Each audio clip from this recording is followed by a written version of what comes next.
أعوذ بالله من الشيطان الرجيم. بسم الله الرحمن الرحيم.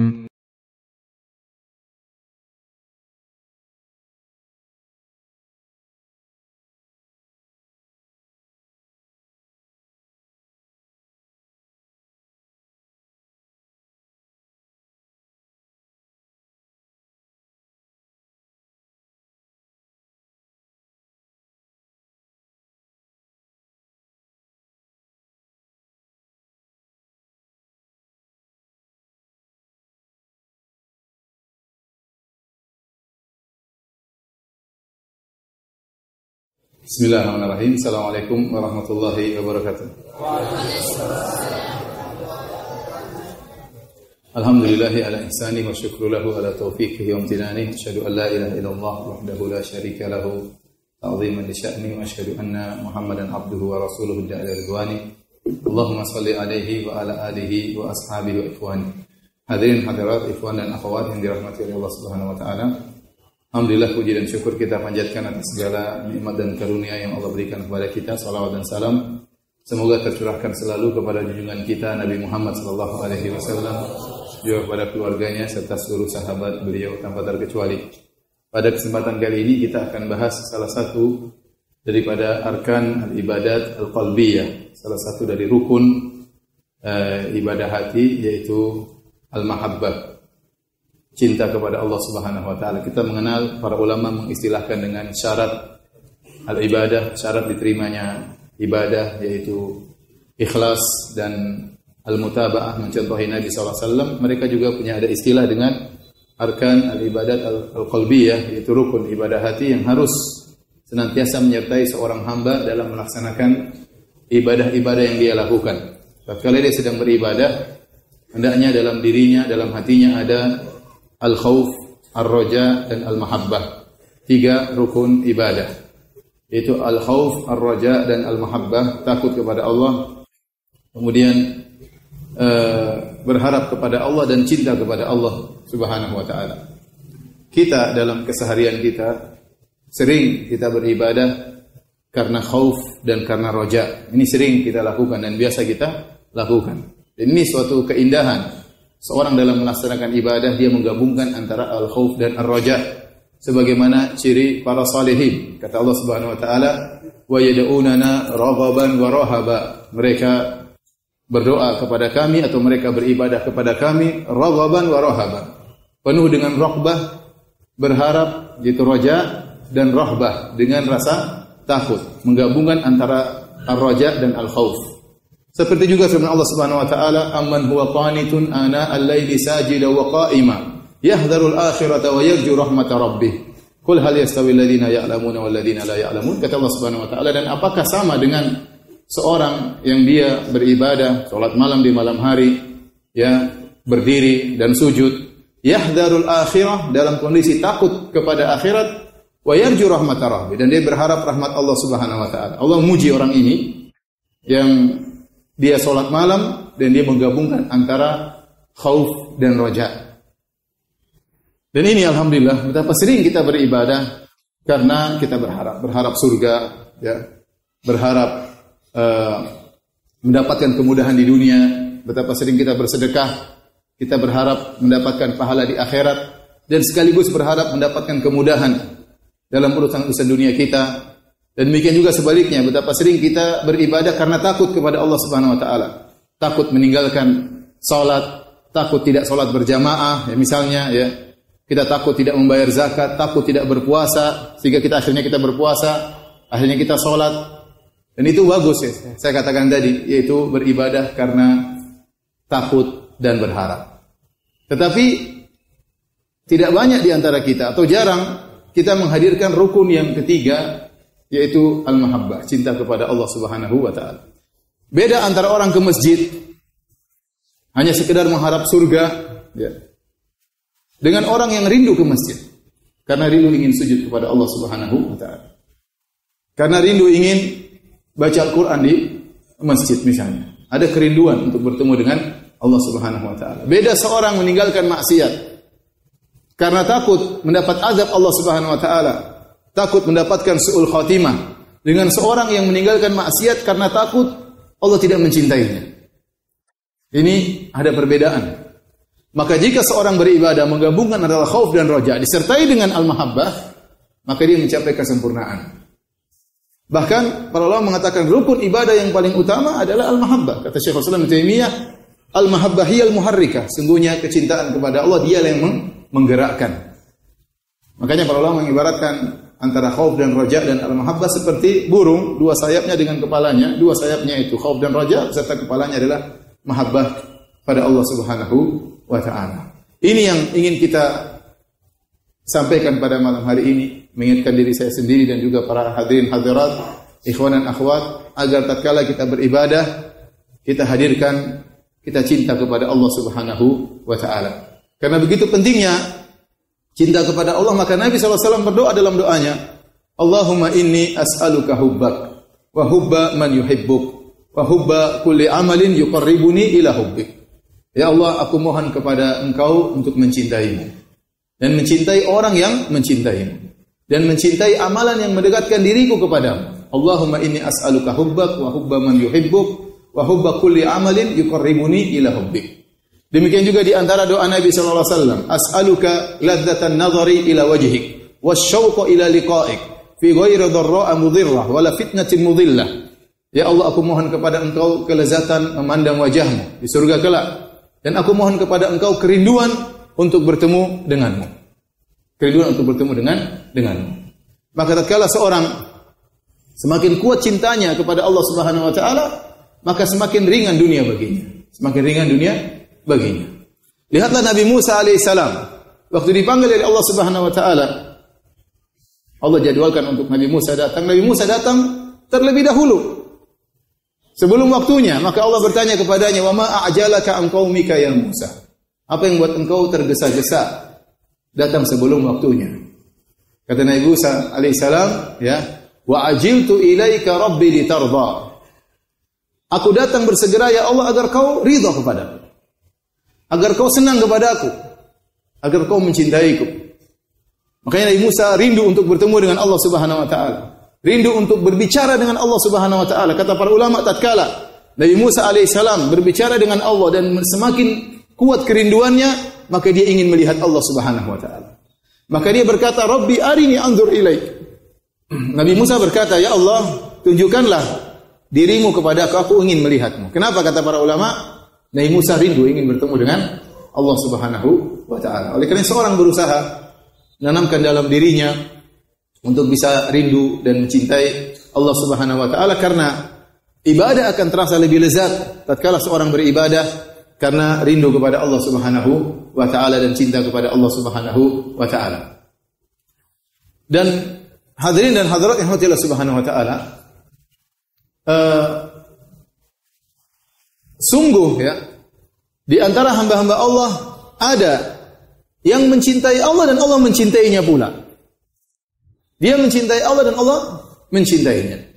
Ini suatu kenikmatan yang luar biasa. Allah mengatakan dalam Al-Quran, "May yartadda minkum an dinihi, fasawfa ya'ti Allahu biqaumin yuhibbuhum wa yuhibbuna." Barang siapa yang murtad di antara kalian, maka Allah akan datangkan suatu kaum yang Allah cinta kepada mereka dan mereka cinta kepada Allah Subhanahu wa taala. Suatu kaum yang Allah beri predikat, mereka cinta kepada Allah dan Allah juga cinta kepada mereka. Cinta mereka tidak bertepuk sebelah tangan.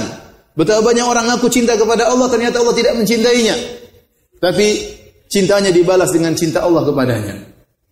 Oleh karena tatkala Nabi SAW dalam perang Khaybar pada tahun 7 Hijriah, itu perang melawan orang-orang Yahudi di kota Khaybar, dan mereka memiliki benteng, kalau tidak salah 9 benteng. Susah mengalahkan mereka.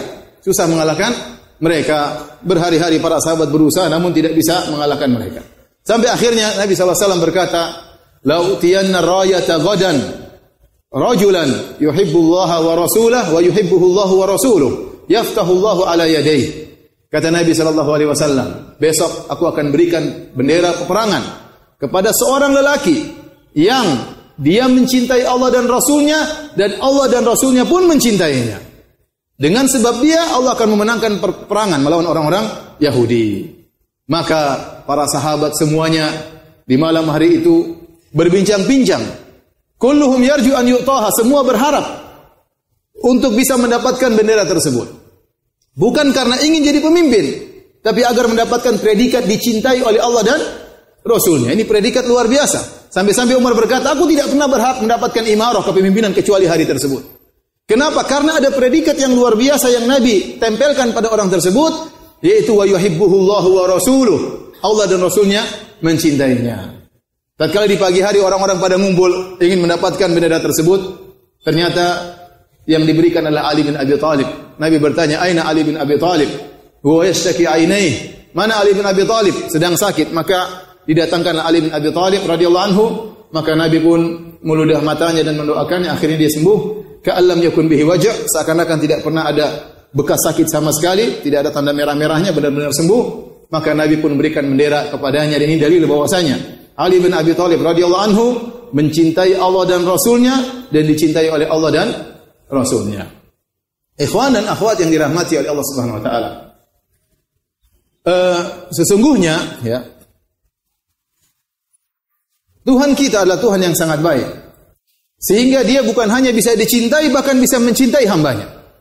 Kita ketahui dalam hubungan manusia, relasi antara manusia dengan yang lainnya, tidaklah seorang bisa mencintai kecuali biasanya selevel. Seorang dengan sahabatnya, ya, seorang dengan yang biasa hobi sesuatu dengannya, ya, orang yang kaya dengan orang kaya, biasanya demikian, ya. Tapi jarang terjadi antara orang yang sangat kaya mencintai orang yang sangat miskin, itu jarang terjadi. Karena kita dapati misalnya majikan, kalau dia lihat pembantunya atau pegawainya, lihatnya bukan lihat mencintai, tapi lihat kasihan. Bukan dia ingin bertemu dengan dia untuk ngobrol dengannya, berbincang-bincang, bertukar pikiran, tidak. Biasanya yang diajak berbincang-bincang, rindu untuk bertemu dengannya, yang selevel. Adapun kalau dia memandang pembantunya atau memandang sopirnya, maka dia pandangan dengan pandangan kasihan. Kasihan, maka dia pun memberikan sesuatu kepada pembantu atau sopirnya tersebut. Sementara Allah Subhanahu wa taala, yang Allah Maha Tinggi, Maha Kaya, tidak membutuhkan hambanya, tidak membutuhkan ibadah dari hambanya, bisa mencintai hambanya yang maha miskin. Antumul fuqara ilallah, yang maha miskin, yang tidak memiliki apa-apa, yang penuh dengan dosa, yang ibadah yang dia lakukan untuk dirinya sendiri. In ahsantum ahsantum li anfusikum. Kalau kalian berbuat kebaikan untuk diri kalian sendiri, Allah tidak butuh dengan hamba-hambanya. Tetapi dengan karunia Allah, dengan kebaikan Allah, Allah Subhanahu wa taala bisa mencintai hambanya. Allah yang maha kaya, yang maha sempurna, bisa mencintai hambanya yang maha miskin, yang maha penuh dengan kekurangan, yang sering melakukan kesalahan. Jadi ini Allah membuka relasi yang luar biasa, hendaknya seorang hamba berusaha mendapatkan kecintaan Allah Subhanahu wa taala kepadanya. Dan ini adalah akidah Ahlussunnah wal Jamaah yang sangat mendasar. Bahkan diyakini oleh orang-orang awam. Orang awam sering berkata, Allah masih cinta kepada kita. Sering mereka berkata demikian. Ya. Dan sering juga kita cinta kepada Allah. Sering orang awam mengatakan demikian. Tetapi akidah ini sulit untuk dipahami oleh ahlul bidah. Mereka sulit untuk mengatakan Allah mencintai.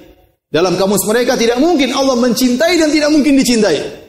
Karena kata mereka ini adalah melazimkan tasbih, melazimkan tajsim dan macam-macamnya syubhat yang mereka sampaikan. Tapi Allah menancapkan hal ini terpatri dalam hati-hati manusia, hati-hati orang awam, bahkan sering mereka ya yang mengingkari sifat-sifat tersebut secara tidak sadar mengucapkan hal itu. Dan ini adalah rahmat Allah kepada sebagian ahlul bidah. Mereka tidak konsisten dengan ibadah, dengan akidah mereka. Kalau mereka konsisten, mereka tidak mungkin mengatakan Allah mencintai apa? Mencintai hamba-hambanya, enggak mungkin. Karena mereka tidak mengatakan, mereka mengatakan innallaha la yuhib wa la yuhab.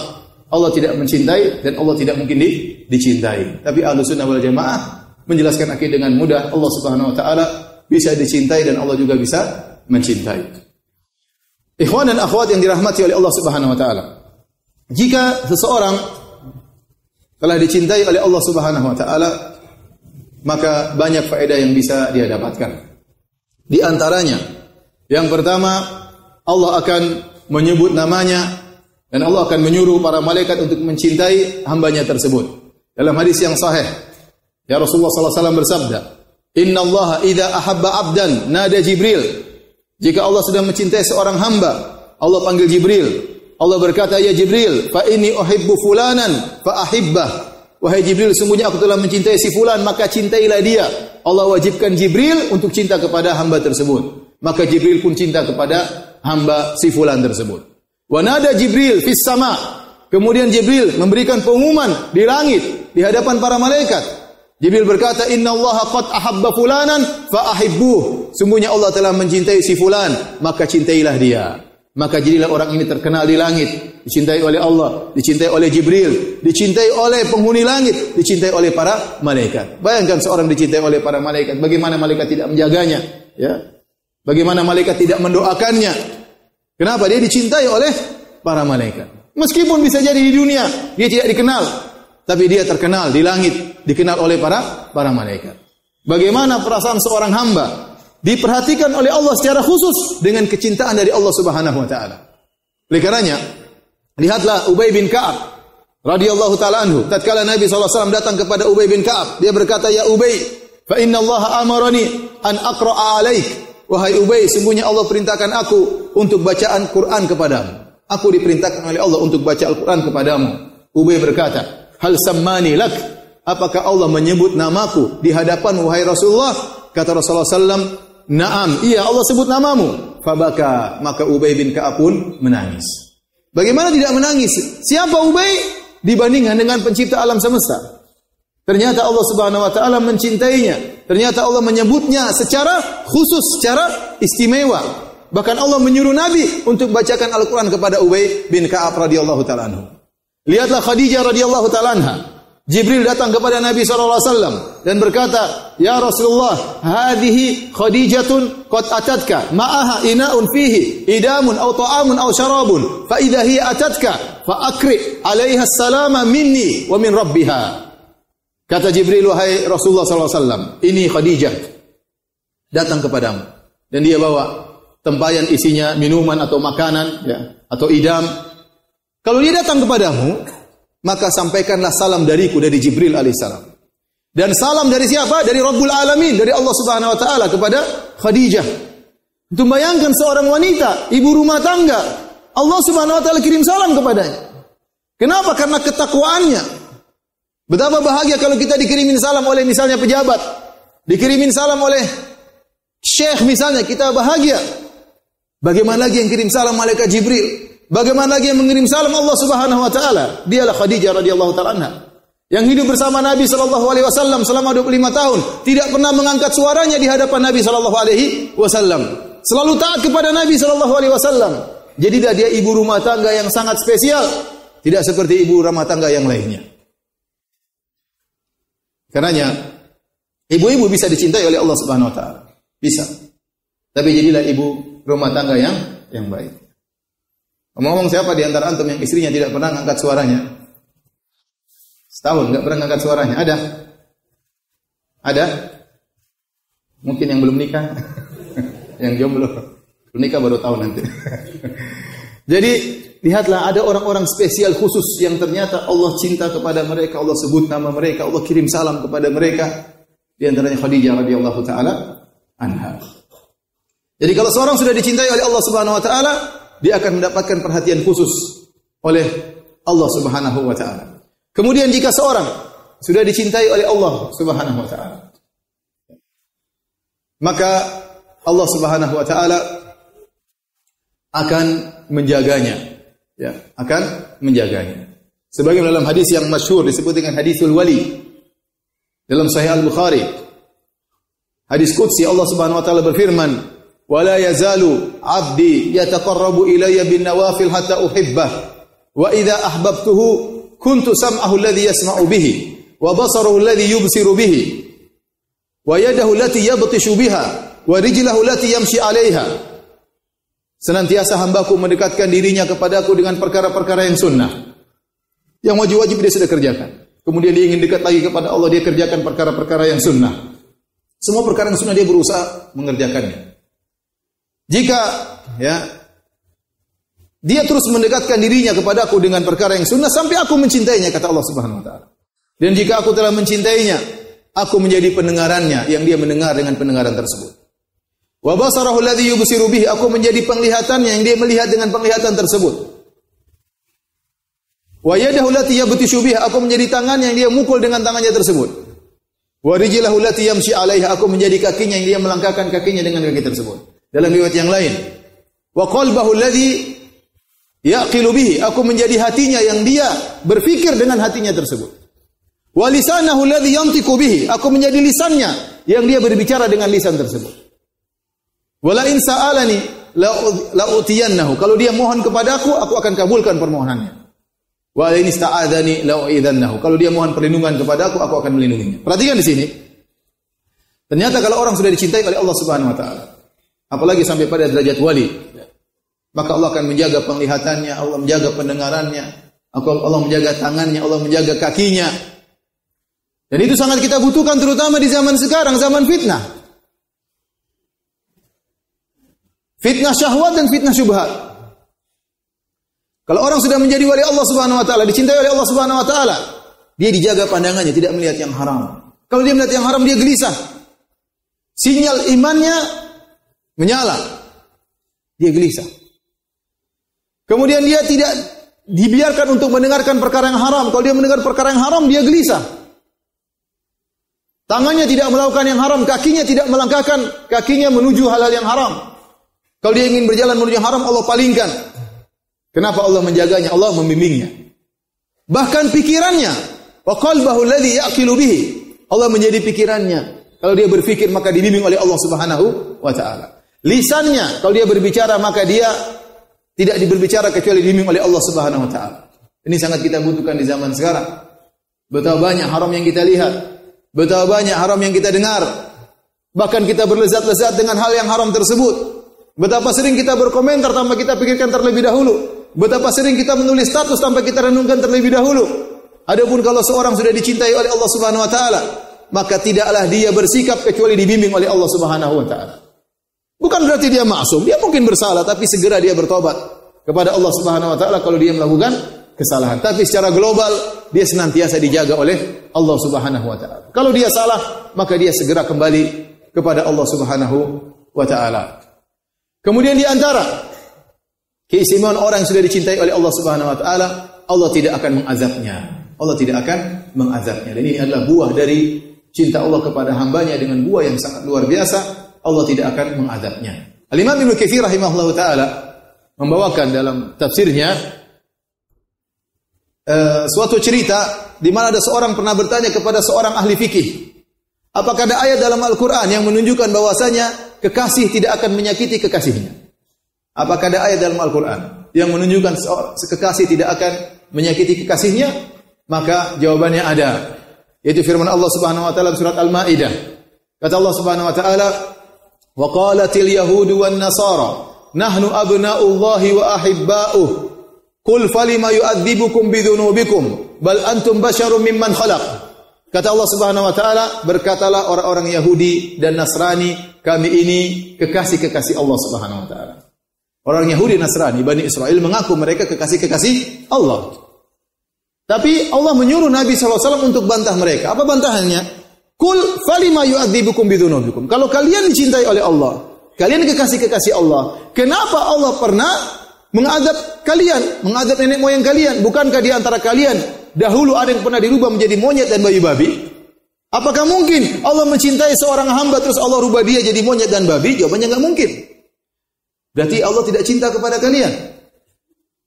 Bal antum basyarum mimman khalaq. Kalian sama dengan ciptaan Allah yang lain. Artinya kalau kalian melakukan ketaatan, Allah cintai kalian. Kalau kalian bermaksiat, Allah benci kepada kalian. Ini dalil bahwasanya seorang kekasih tidak akan menyakiti kekasihnya. Dan ini sangat logis. Makanya kalau ada seorang suami tiap hari menyakiti hati istrinya, mengucapkan kata-kata yang buruk kepada istrinya, itu tandanya berarti suaminya tidak cinta kepada istrinya. Kalau dia cinta pada istrinya, dia pasti mikir-mikir, apakah perkata ini menyakiti hati istri saya atau tidak. Dia tidak ingin menyakiti hati istrinya. Tapi kalau tiap hari dia menyakiti hati istrinya, berarti kecintaannya sudah apa? Sudah luntur. Sama, kalau ada perempuan tiap hari ngomel suaminya, berarti cintanya juga kurang tinggi. Kenapa? Kalau dia memang benar cinta kepada suaminya, dia pasti mengatur kata-katanya jangan sampai menyakiti hati suaminya. Karena seorang kekasih secara logika tidak ingin menyakiti hati kekasihnya. Benar atau tidak? Benar. Benar atau tidak? Nah, jomblo nggak ngerti ya. Jadi, kalau Allah Subhanahu wa taala sudah mencintai seorang hamba, enggak mungkin, mustahil Allah akan mengazabnya, enggak mungkin. Mustahil. Ya Ustaz, apakah Allah akan memberi hukuman kepada di dunia, dikasih musibah, dikasih ujian? Iya, Allah kasih. Seperti seorang ayah, seorang ibu sayang kepada anaknya, cinta kepada anaknya, tapi kalau anaknya salah dia tegur, dijewer kayak, dicubit kayak, diomelin dalam rangka untuk apa? Agar dia berbuat kembali kepada kebaikan. Sama seperti seorang kawan cinta kepada kawannya, kalau kawannya salah, dia nasihati, tidak dibiarkan. Maka Allah kalau sudah mencintai seorang hamba, Allah mungkin kasih dia musibah, Allah mungkin kasih dia teguran kalau hambanya berbuat salah, atau dalam rangka untuk mengangkat derajatnya. Tapi Allah mengazabnya, dibuat meninggal dalam kondisi su'ul khotimah, enggak mungkin. Enggak mungkin. Dibuat terkena musibah, membuat dia terpuruk semakin jauh dari Allah, enggak mungkin. Kenapa? Allah cinta kepadanya.